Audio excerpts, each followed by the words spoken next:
I'm Dr. Keith Graham at the School of Teacher Education at National Taiwan Normal University. Welcome to my office hours.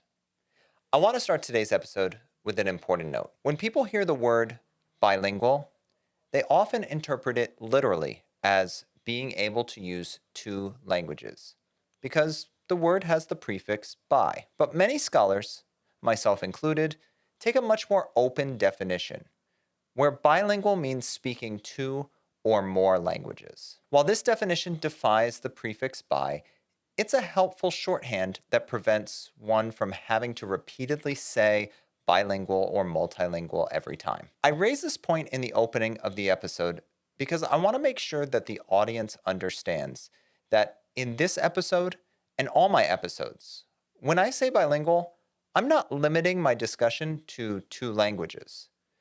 I am on the record, both on this show and in other media outlets, expressing that my view of the possible bilingual education for Taiwan extends beyond the dichotomy of only Mandarin and English and is inclusive of local and immigrant languages as well. It is from this position that I find one of the opening questions of my Introduction to Bilingual Education class so fascinating. In the first weeks of the semester, I ask my students in my intro class, "Are you a bilingual?" And every semester, without fail, I have a substantial number of students answer no. This is fascinating for two reasons.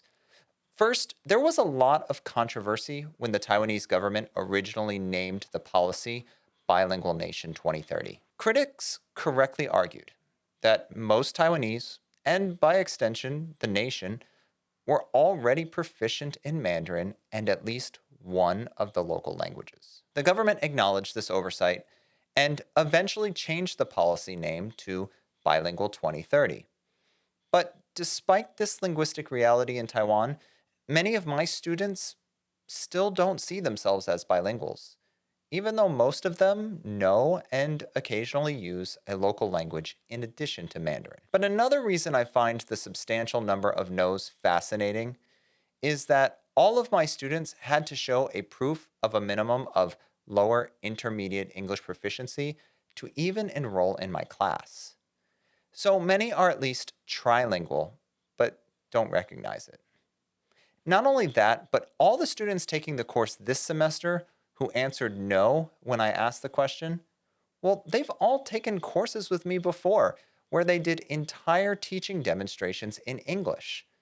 Yet, they still don't think they are bilingual. I see this as one of the major barriers to the promotion of bilingual education in Taiwan. There seems to be a false belief among many in Taiwan that they aren't bilingual already, and that becoming bilingual is just too difficult. I start my course with this question, are you bilingual?